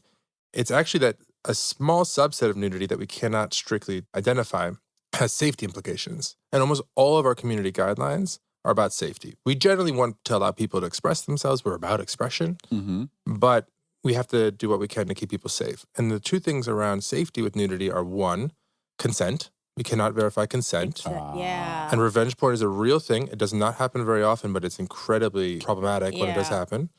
And two is age. We cannot verify age. Because it's not only about your age, it's about the age of who's in the photo. Yeah. And so for those reasons, we've taken a more conservative stance on the female nipple. Those are really legit. Very. And I guess I just love nipples. So every time I've seen Free the Nipple, I'm like, fuck yeah, let's get those things on the Wow. scene. You just think circles. That's right. A circle within a circle within a circle. You've got the breast. Monica, let me break this down for you. Okay, Then you got the yeah, areola, that's will a you? circle. And then there's even a Okay. tinier circle. It's just the dream set Oh of my circles. goodness. 3 circles. Wow. This is why we can't have nudity. People like, Like you. me. Yeah. That's right. Okay, so that's a really good defense of the nipple thing. Yeah. It's tough though. I want to recognize that there's reasonable, like very defensible, ways to express yourself that include the female nipple. Art is a really easy example. It's just not worth the safety trade-off for us. Yeah. How many photos are uploaded a day to Mm. Instagram? A ton. I mean, we don't probably announce the numbers. The thing that people don't realize actually though is there's way more shared in messages than in stories, and there's more in stories than in feed. No shit. So for messages us are the on most. Instagram. Yeah, because it's private. So people can send dick pics on that. You're not condoning it. Just those Yeah. messages aren't actually, I guess, monitored. No, we are not as interested in enforcing nudity policies if two people are consensually sharing, Right. intimate images of each other. Yeah. I'm glad we got to this Oh place. my Yeah. God. Of course we did. had to. Of course we did. The question I would ask you is, so I have kids, and for me, I recognize that I'm largely powerless over it. Like, I know that the algorithm's better than me. I will sit on that toilet and I'll fucking zip through there, and it's like when I used to do drugs. It is just instantly and endlessly satisfying. So I've thought, well, okay, I'm 45 and I have some world knowledge and I'm defenseless against it. So I have a kind of unpopular thing at our house, which is that they don't get any of that. They're not allowed to touch our phones. There's no iPads happening. I'm like, I can't control myself. How on earth can this unformed brain, they're powerless over it. How long are you going to try to keep that up? Till they run away, and then I have to get them back by giving them a phone. So hopefully 18. As long as humanly possible. Yeah. I mean, my stance is the world is enormous around you. you should not reduce it to a 4 by 6 inch piece. Very- That's not where your focus It's a should very be reasonable stance. for a long time, I think. I Wait till think- you're bored and married and all that stuff And, and accomplish a couple things. Then fucking go ahead. I mean, we're all just trying to spend time in a pleasurable way, but there's a time for that, and I don't think it's 7. It's marriage. yeah. That's right. So, yeah, what do you think about, your own children? You have 2 and 1 on the way. Yeah, they're very young, so they're not allowed on Instagram yet. We do screen time, but only as like a special treat. And one of our rules is, so it's only on planes. Right. Because space is like survival. Let Yeah, me you got be it. honest. I'll give them anything on an Yeah, airplane. yeah, Like, yeah. I just need them to shut the fuck up. Yeah, and- I feel like you're not as a parent now. I feel like it's like you just cannot judge other parents. No. It's like are they surviving? Yeah. Good. They're a great parent. And then we will occasionally do like a movie night, but it's required that we watch with them. Yeah. So it can't turn into like a pacifier of sorts. But they're very young. They're 4 and 2. Right. I can't imagine IG has a stance on what age kids should or be or not be on that. Oh, well, we don't allow anyone under 13. Okay, so you do have. So we do have a stance on that. It's hard because you can't perfectly enforce because most 13-year-olds don't have IDs. Right. Or ID coverage, if you're talking about older ages, they vary a lot by different demographics or different countries, et cetera. We do provide tools for people to report their kids and have them taken down. We also try and do our own investigations and use our own tools. But, it's not perfect and we're trying to get better. Well, I just imagine the volume is so astronomical that even The volume is high and the trade-offs are tricky, right? If you're going to demand an ID from everyone, there's populations that have less IDs. well, it becomes like a voter ID Yeah, thing. it does. Yeah. Right. Disenfranchised population. Yeah, very, and then, Instagram can create a lot of economic opportunity for a lot of people around the world. And so, we try to take that seriously. But in general, we want people to feel good about the time that they spend on the platform. I think about the two sides of this differently, sort of like what we talked about before. There's one thing which I think is there's like really excessive use or really problematic use, like you're using Instagram 8 hours a day or something like that. Mhm. I feel like there's one set of things that we can and should do. We've built some time spent tools so you can see what you do. Then Apple and Google built the same thing for The overall phone. which is way better. I just wish we knew they were doing that, so we would have done something else.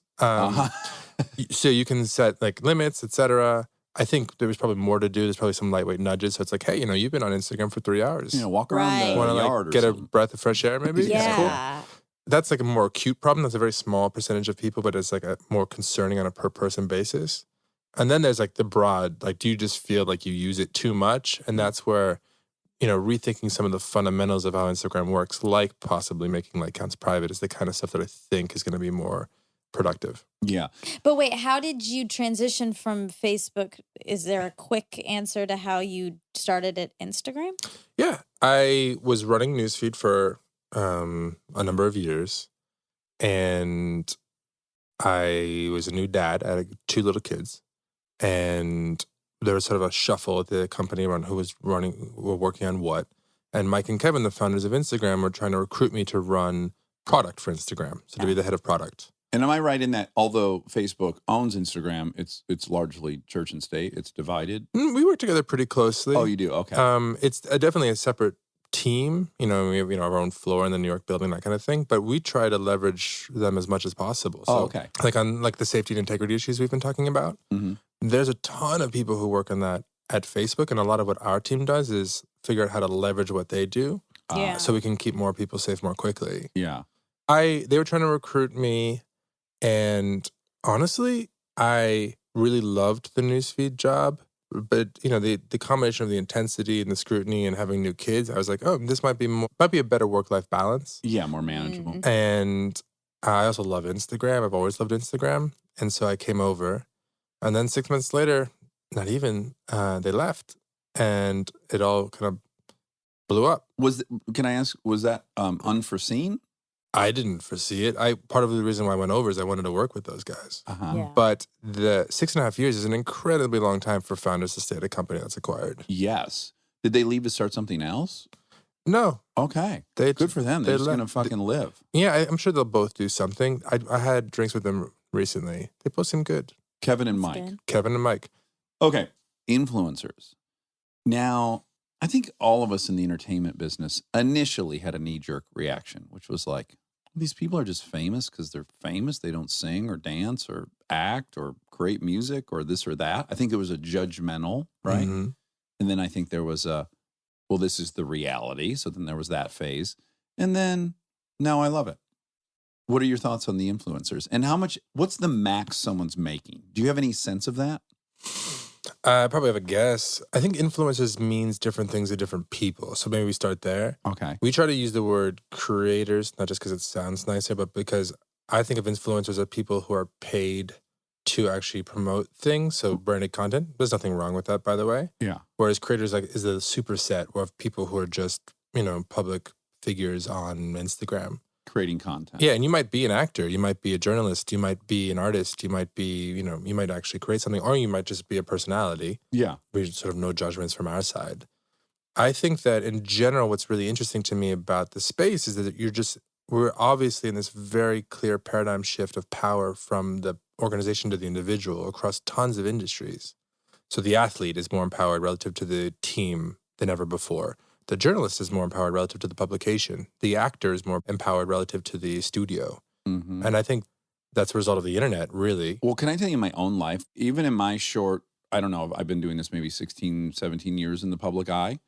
It used to be a story would come out about me, and let's say it was false. My options were to try to secure another interview to maybe debunk that or cooperate with them again so that I could set the record straight. And now we'll get these emails that say like, we're going to run the story about Dax and Kristen. Do they want to comment? And I just fucking publish that. I'm like, just so you know, this is the horseshit that's coming your way. So that part I love. Well, even just like we're here, you have a podcast. Yes. Instagram's a huge part of why I have a podcast that's successful. And just more broadly than Instagram, just like people, now are more likely to love and connect to an actor than they were ever before. So that shift is happening, right? This power is moving. And I think that is exciting. And I'm sure there's pros and cons, there's upsides and downsides. And I think we are trying to lean into that because that is bigger than Instagram. But I think we're uniquely positioned to help. Now, I think the key thing here is that there's a lot of transparency. So if you're getting paid for something, people know you're getting paid for it. Right. I think that creators have the tools they need to really sort of go through that whole journey. Because I kind of hope my aspiration for Instagram over the long run is that we can be a place where you can break in the first place. You can just like break out. Yeah. You can then grow. You can learn about your audience. And then you can even turn that into a living. Uh-huh. And right now we are pretty good at some of those things, not particularly good at others. But I love the idea of creating that economic opportunity, not only for creators, but for small businesses. Yeah. As long as all of that is in a way that is in line with people's interests. But people want to, your podcast is crushing. They want to hear from you. They want to hear from people more than ever. Well, and that's where I've come out on the other side where now I'll watch it and I'll go, isn't this spectacular? We live in a world now where a little boy in his bedroom can do something or a girl can. I found this girl who played guitar. Like I couldn't believe how good she sang and played guitar. And then we've since become great friends with her and like that kind of stuff. I'm like, oh no, this is wonderful. Like every teenager I hung out with was like just dying to express themselves. And there was really no outlet unless you wanted to go through the channel of like the High School Musical or whatever the hell it was. So yeah, just this outlet to be expressive and creative, I think is ultimately quite beautiful. And I don't mind that people are rewarded if other people enjoy watching that. Yeah. I mean, we feel the same way. We just want to be thoughtful about, are we creating real value for people? Are they seeing what they're actually interested in on Instagram and feed and stories, et cetera, to the degree that there's a business side of it? Or, are we being transparent and making sure we're facilitating healthy stuff? But it's honestly one of the things that we're most excited about. Yeah. Is just this whole shift, this whole sort of empowerment of the individual. And I don't know, it's one of the reasons why I love my job. Yeah. Is there anything that is on the Instagram horizon that we didn't bring up that you want to tell us about? Are you stepping down anytime soon? Because I think I proved to have a real good understanding of the core values of Instagram. I don't know. He's really obsessed with circles, and I wouldn't. More. If I have one tip for you, Adam, you're a very chill motherfucker. Yeah. We like you. You're a buck. You're smart. You're creative. I'll take it. Yeah, you're just knocking it out of the park. So we love you. We hope you'll come back and tell us if something radical happens at IG. I would love to. Yes, this please. room has good vibes, so I'm more than happy to come back. Thank Please. you. All right. Well, thank you, and we hope to talk to you again. Thank you so much. And now my favorite part of the show, the fact check with my soulmate, Monica Padman. Hi, Monica. Hi. You have a busy day today. You have to go to Momsplaining where you produce. I do. Where you got your Emmy nomination. That's right. Yeah, you got to zip over there, huh? I do. How are you going to get there? I'll have to Uber there. You're going to Uber there. How are you doing? Lovely. It's Good. Friday. It's Friday. It's Friday. Yeah. And I'm going to Colorado I in the morning. know. And it's going to be snowy. Oh my gosh. I got to find my snow gear today. I'm excited. How are you feeling post-hypnotism? Oh. Did you feel any different this morning when you woke up? Well, they won't have heard this episode That's yet. okay. It'll be a little teaser. I got Monica gets hypnotized. hypnotized in an episode. I got hypnotized. I don't want to give away too much because Right. you'll have to listen. But you'll get to hear it. Mm-hmm. And it's pretty crazy. I found it to be very interesting. You really got to see that screen. The screen is everything. When your brain waves went dead, Yeah, that right. was the craziest part.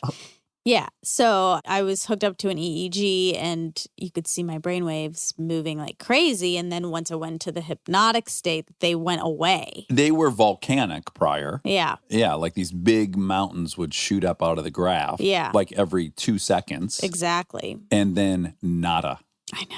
Oh, it's so interesting. It's Yet you were really- completely aware. With hypnotherapy, they're almost getting you into a meditative state, which Yeah. I did feel like I was in, but I was definitely aware. Mm-hmm. I think that's normal. Yeah. I was having these moments where I was staring at him and I was listening to him talk and he was in my headphones. Uh-huh. And I'm like, I don't want to inadvertently get hypnotized here. Uh-huh. So then I would look at you. Rob, did you have any fear of you were going to get hypnotized? Yeah, I would take my headphones off Okay, occasionally. because I was like, I don't want that happening. We couldn't have all three of us hypnotized. The guests are in charge all of a sudden. If the three of us go down, On Kimmel, someone accidentally got hypnotized while he was hypnotizing Guillermo. the cameraman. The cameraman accidentally got hypnotized, but I just don't understand because the hypnotizing he was doing to Guillermo is very specific, just like what he was doing to me was very specific. Mm-hmm. So what he was doing to Guillermo, which I don't like the story, but this is Kimmel's fault, is he made Guillermo pee his pants. That's right. And he did pee his pants. But the cameraman did not pee his pants. If he peed his pants, I would have been like, oh, I see. He got hypnotized into that. Well, but those were two different moments in the whole process. When the cameraman fell out was not when Guillermo was being told to pee his pants. Oh. Yeah. Wow. It's all very fast. The brain is very susceptible. It is. It is. Mm. And that links us to Instagram. Perfect. Yes, it does. The brain is susceptible. Manipulatable. Yeah. I mean, I'm noting it because right now, coronavirus hysteria. Yeah, panic. Our friend Amy went to Costco yesterday and she was there for her normal Costco trip. And she said there was a line around the whole building Oh, my for Christ. water and paper towels only. People think they're going to need so many paper towels, I guess. I know. I'm not understanding. And water, water in China, Come out they of still the- have water. Yeah, it's going to come out of the faucet. Maybe they think that the pandemic will get so large that people will stop showing up at Department of Water and Power. I don't Maybe. know. I feel like that thing's pretty on its own, isn't it? Or the water supply will get compromised if people are dying. It's not, though. It's not happening in China. Yeah, So yeah, if it's not happening in China currently, it's not going to happen here. But I'm sorry. It was paper towel, water, and toilet paper. But toilet paper, it's like Amy made a good point. She's like, I mean, we could just, if we had to, just like use a rag and wash it off. This is what people do in other parts of. We are all so spoiled. A poop rag? Yeah. Yeah, I'm not succumbing to the hysteria. I almost I know. want to just go get it to show everyone, like, look, I got it. Well, now I'm that's fine. ridiculous. And then we'll carry on. But I know, but you're looking at it from a very selfish standpoint. You're saying, I'll get it and No, I'll be fine. I'm saying everyone's going to get it. And Not everyone's going to be fine. everyone's not going to be fine. Yeah. You're right. But everyone's going to get it, as everyone gets every flu. There's no way we're going to not get a flu. Everyone gets all the flus, and Well- that's going to be what it's going to be. And let's just do it. Let's get it behind us. Okay, well, first of all, no, not 100% of people get the flu every flu season. That's not true. 90. No, I doubt it. Everyone I know always gets the exact same shit. I I don't know what the percentages of people who get the flu during flu season, but I don't think it's 90. A lot of people get it. Yeah. A lot of people will get this. But the goal would be to prevent the people who are highly susceptible to death from getting it.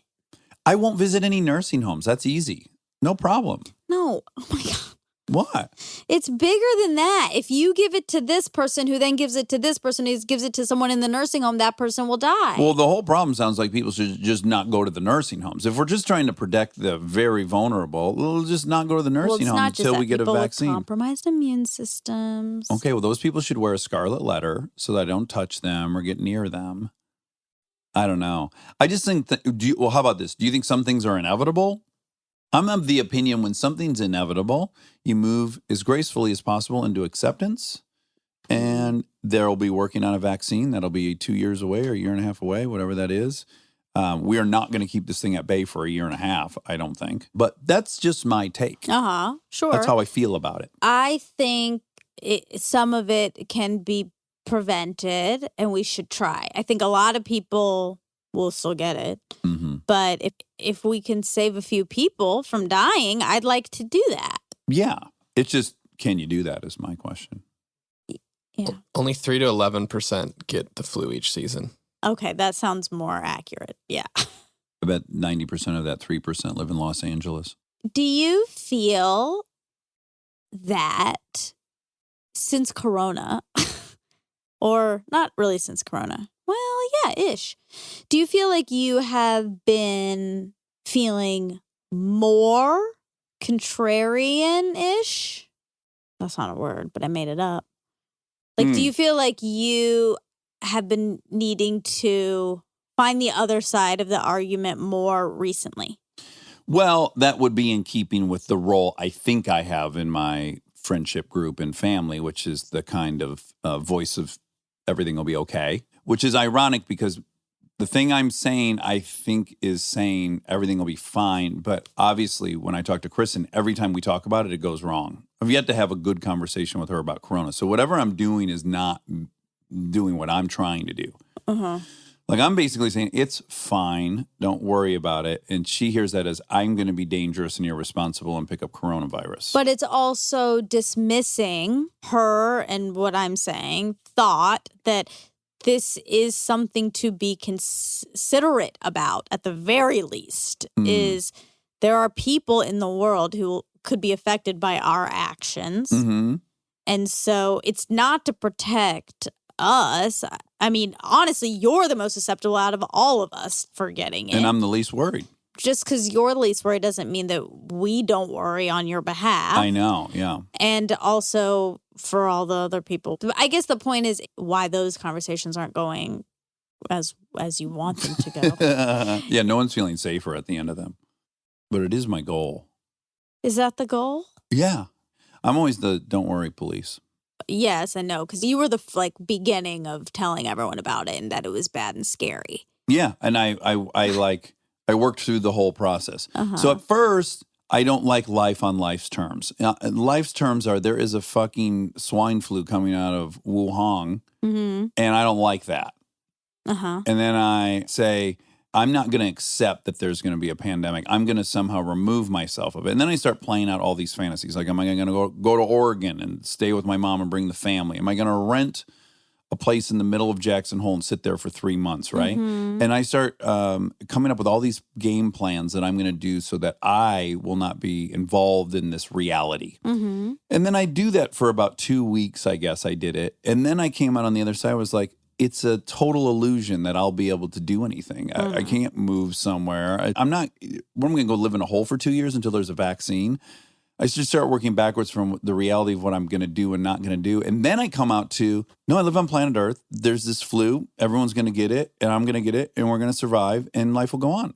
And then I accept all of it. But you see, those are two extremes. Sure. One is so extreme. You're going to go live I'm in like a an bunker X-game for guy. 2 years. And the other is, I'll do absolutely nothing and I'll get it and I hope I get it. Yeah. So that is not, you want to be more middle ground. Well, one was denial and one is acceptance in my mind, not in your mind. But in my mind, I went from denial and wanting my will to be able to affect the world and now I'm of the opinion that no, I'm not going to have any different protection than any other person. I'm not going to have a unique scenario by which I'll be spared. It's going to happen to me the way it happens to everybody, and I accept that. And I'm not trying to poke you guys, you bears. I'm not trying to like stir up some shit or be contrarian for fun. That's not my motivation. Okay. My motivation is like, this thing's going to be what it's going to be. The only thing we can control is how we're reacting to it leading up to it. But that isn't true. Well, we disagree on that, which is fine. I'm not saying I'm right, and I'm not saying you're wrong. I'm saying I have a different opinion of that. I don't think washing your hands for 20 seconds is really going to do anything because you have to move through the world. Like, I encourage everyone to be conscious all day long of everything they touch. It's impossible. Like, we went to the gymnastics place, went in the bathroom, washing the hands, like, okay, now I got to dry my hands. Got to use that stupid air thing, which is supposed to be a disease. Yeah, don't use that, right? Now I got to pull toilet paper off of the toilet paper so I can touch the door handle to get out of the place, or use my shirt. And now it's on my shirt, and then when my kid hugs me, where I use the shirt handle, I just start realizing the futility of it. Sure. Like, you can't get in and out of a bathroom even without spending like 10 extra minutes, and then even at that, I don't think you were successful. It's like when they used to do these things on the news in the 90s where they would lace this chicken with something that would show up on a black light detector, and they'd have these moms prepare chicken in their kitchen, and they even knew they were preparing it and being observed with how clean. And then they blacklight that kitchen. It is fucking everywhere, even though the person was being as careful as can be humanly possible. Totally. It can't be done. You're right. And you're also wrong because it's not like those people are getting salmonella. Well, hold on. No. If it's on your door handle of your fridge, salmonella, and the little kid puts his hand on the door handle and puts it in his mouth, he can get salmonella without ever eating chicken. But what's the percentage? Look at how many people in the world get salmonella. It's less than if they were eating raw chicken. Yeah. So for sure. the preventative measure, I'm saying, does cut down.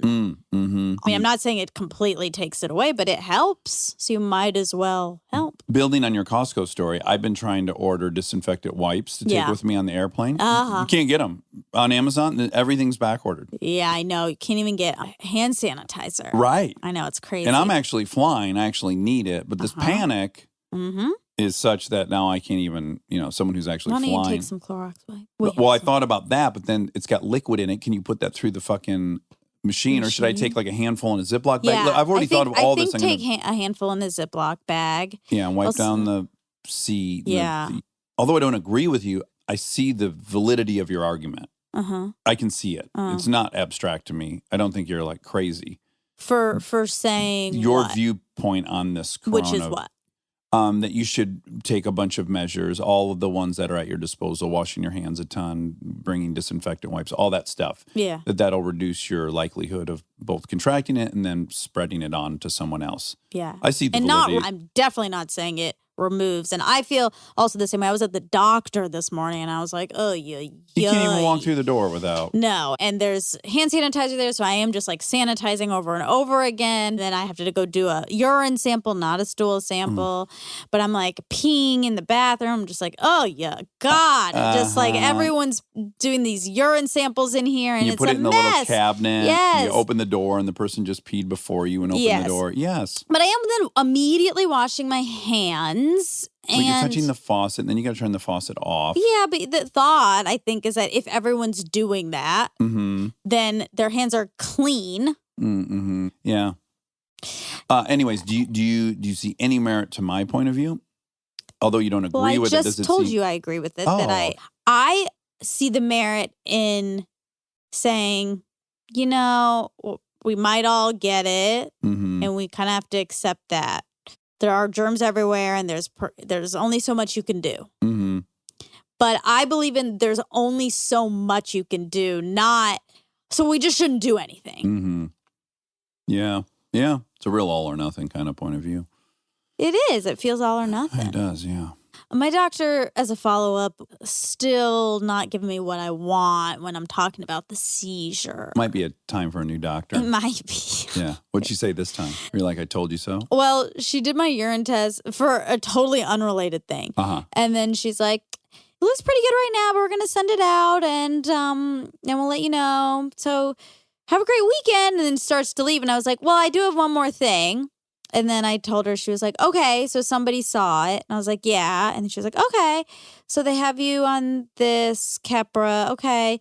All right, well, yeah. Like, remember when I was here 2 weeks ago and I told you about this and you didn't seem to take it seriously? Yeah. Not that I'm a little sympathetic to doctors because I do think a significant percentage of the people that come in are bona fide hypochondriacs that are talking themselves into something. And it must be so hard to determine who's who. Right. I agree. I also think you as a doctor should take everything seriously. That's your job. Yeah. And what she said to me the first time was we would never do anything unless there was multiple things, which I understand that. But we need to work on our bedside manner, doctors. A little bit. I need you to think like an extra 5 minutes about what maybe it could be when I'm in there and I have a horrible back pain and I peed the bed and I was disoriented. Like just the extra couple minutes, maybe? Yeah. Okay, how old is Chelsea Clinton? 40, and Adam is 37. So she's a couple years older than him when he saw her. Oh, older woman. The cafe that he worked at. You said orcas are one of the only animals that have a neocortex as high as humans. Orcas have the second largest known brain mass of any extant animal. A closer look at the neuroanatomy of the human and whale brain reveals that the whale cerebral cortex is much more convoluted than the human cortex. The area of the human neocortical surface is 2,275 centimeters squared. Surface area. About the size of a dinner napkin. But the common dolphin neocortical area is 3,745 centimeters squared. Bigger than an unfolded newspaper. The sperm whale, no one has measured it, but it's vastly larger than a newspaper. Oh, boy. Which is interesting. You asked why there are so many names for NYU different colleges within the university. UCLA doesn't have that? Not that I'm aware of. Really? I was surprised when you asked that because it sounds weird to me, though. Yeah. They have 11 schools and colleges, but UJ had that. Like if you graduated from the business school, you graduated from Terry. If you graduated from the communication school, you graduated from Grady. Oh. The Franklin College of Arts and Sciences. Like they had different. I bet I'm just wrong. I bet UCLA does have it and I didn't know about it. I think probably most do, but I have no idea. I don't know what my school was. I just went to UCLA. I didn't go to like the Wahlberg UCLA. I wonder on your diploma if it says like McDonald's or Burger King. The Burger King School of Anthropology at UCLA. Maybe. That really would take the piss out of your degree. Yeah, wouldn't it? Yeah. I went to the Krispy Kreme school. Like they still graduate from NYU. It's just confusing within, to me. Like same for, I was like graduated from University of Georgia, but BA from the Franklin College of Arts and Sciences and a BA from I don't like this. Grady School of Communication. Have it be the name of your school. I don't like it. You do? It's like niche, you know? But if you went to Harvard, you want to say, I went to Harvard, not I went to Grady. You do. You do still say it. Oh, like, okay. they still say I went to NYU. He didn't say I went to Gallatin College. He just within NYU. Exactly. The only reason people say Tisch is because that's well known. They still graduate from NYU. They just went to It's also Tisch. named after the Tisch family, you know, who's donated all the money to them. They own the New York Giants. And sure. One of the Tisch children produced Forrest Gump. Oh, wow. Forrest Gump. Yeah. Yeah, generally the names are named after donors. Billionaire. Yeah, really quick. That's why I love Rockefeller. Because University of Chicago is Rockefeller's school. He started it, funded it, owned it. Didn't want his name anywhere near it. He didn't put his name on anything. Wow. I love that. Wow. Carnegie, on the other hand, that motherfucker couldn't put his name fast But enough. Rockefeller Center. Well, so that was a piece of real estate he owned that came to be known as that. It wasn't a philanthropic endeavor like schools or medical. Sure. You know. Then Rockefeller Center did get named after him, but you're saying he didn't do it. Well, A, I don't know if he did it, and B, it's a piece of real estate. So it was like a building he built. Yeah. Yeah, Still I don't. his name on it. It's still his name, but my issue more is like philanthropy Oh, okay. and then getting recognition. I don't Alright, know. No, okay. a little bit. I see what you mean. One just seems like a bigger person. I'm going to build all this for free and give it to the population. Not I'm take not even credit. going to ask for credit. That seems more who I'd want to be. Yeah, I agree. You said some of the best trainers are out of shape. No, you just said that. Charles Eames' definition of design. A, one could describe design as a plan for arranging elements to accomplish a particular purpose. Okay. I'm sorry. Oops. A is for answer. Oh, okay. There's another question. Is design an expression of art? A for answer. I would rather say it's an expression of purpose. It may, if it is good enough, later be judged as art. Okay. Function before fashion. You have an Eames chair. Yep. I do. Very sleek. Very sleek. Yeah. Doesn't get a lot of use. Doesn't, but it's comfortable. It is comfortable. Yeah. Just doesn't go with anything either. It's like you got to commit to a full mid-century modern that's look. if you're going modern, yeah. Yeah. Which you aren't. No. Mm. I have no say in what direction any of it's Would going, you pick but modern? No. Yeah, it doesn't seem like your style. I'm all about comfort. I'm not a modern girl either. You're not. I needed to feel You like a homey. little tradition. That's that Georgia in you. Do I like tradition? I like it to be funky. I like wallpaper, Ooh. color pops, patterns. Oh. Yeah. Excitement. Yeah. Yeah. Canopy Stimuli. beds, TVs. TVs. That's my main style aesthetic is TVs everywhere. I know. Yeah. I just got in a big debate on set about this. I was like, I don't understand people who are like, no TV in the family room, no TV in the I bedroom. don't understand that. Here's the thing. Don't turn it on. If your issue is I don't want my bedroom to be somewhere, I go there to sleep and I don't Yeah. want to be entertained, then don't turn it on. But maybe they don't want to feel tempted, which I get in the bedroom. I get, but in the family room, what else are you doing in there? I just don't turn it on. If your issue is you're consuming too much TV, then what you're really saying is that you don't have the willpower to not turn it on. So well, maybe they don't. That's you have okay. to keep it out of your room, or I don't know. Well, you don't have the willpower. You didn't have the willpower to not drink, so you left alcohol out of your house. That seems fair. No, my house is loaded with now, alcohol. not when you first got sober. No, it was because I was with Bree and she drank. Okay, but you know what I'm saying. I know what you're And saying. that's the truth. But I'm of the opinion it's not that advisable if you're newly sober to stock your house with alcohol. well, of course that's not advisable. But if you can't stay sober because alcohol is around you, that's not a good plan because you're gonna be around alcohol. So the quicker you can get.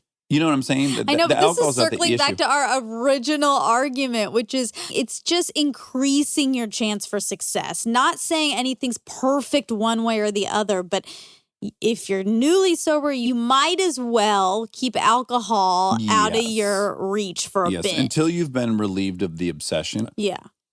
Yeah. Okay. What are Twitter's numbers? He said he thinks around 400 million active users. There are 330 million monthly active users and 145 million daily active users on Twitter. Okay. Who is the most Instagram followers? Cristiano Ronaldo is correct. 206 million. Football. Boy, it's Yeah. so popular. You just have no sense of it here. I know. It's so true. That's it. Like, how could he be more popular than LeBron James? Oh my God. LeBron's been posting the coolest videos of him and his family doing TikTok videos. Oh, really? And I watched one today for like 10 minutes. Really? I watched it over and over again because it was his whole family and I was looking at each individual person doing it. Then I saw the whole thing and all together. Oh, wow. Yeah, I really enjoyed How many kids it. does he have? 3, I believe. Okay. It looks like a fun house. Yeah. It looks like a cool place to That's live. Will Smith's house. Looks so fun. You dances all the time. They do songs. Their Christmas tree's like 40 feet tall. It all looks Yeah. like silver spoons. It's funny, when I was watching that, I was attaching to an old emotion when I was young, and I would always like want to be a part of everyone else's family. right. It right. always looked so fun and sparkly, and I would do so much free writing, and I would write all these stories, and all the stories had to do with like a big family and lots of brothers and sisters, and a party. yeah. Can I brag and give that compliment I received yesterday? Sure. Henry, one of Lincoln's classmates, who's 7, Yes. I went to pick her up. She wasn't even there. He just saw me in the hallway and he said, Lincoln is so lucky that she has a dad as cool as you. Mm-hmm. Boy, did that put a You spring loved in it. my step. You loved it. I was on a little pink cloud for the next hour. You were. And as you should be. Yeah. But can I tell you something? Yeah. I don't think you're going to be the kind to not put your name on the building. Oh, because I just said that. Because you can't not do that, Yeah. what you just did. That's pretty good point. Yeah. Fuck. Although, who's to say I haven't already built some buildings and I didn't? Who's to say? Oh, God. And then I'd have to break it just to prove I was right to you. Ooh, and then you would what a have moral won. conundrum. Yeah, but then you would have won. Yep. So I'm not going to tell you. But I've built so many hospitals really? and things Okay. for kids. Pretty much anytime you're driving around LA and you see something great for kids that was a public works, I did that. Oh, wow. Good Yeah. job. Thank you so much. Great I job. don't even need to be recognized, but thank you. All right, that's all. I love you. We should warn everyone we might miss a couple fact checks coming up. We're really sorry. We might be able to figure out a system, Mhm. and maybe this isn't the case. But if so, No one got injured. everyone's alive. Just a long Yeah, work travel trip. correct. All right. All right. Great warning. Love you. Bye.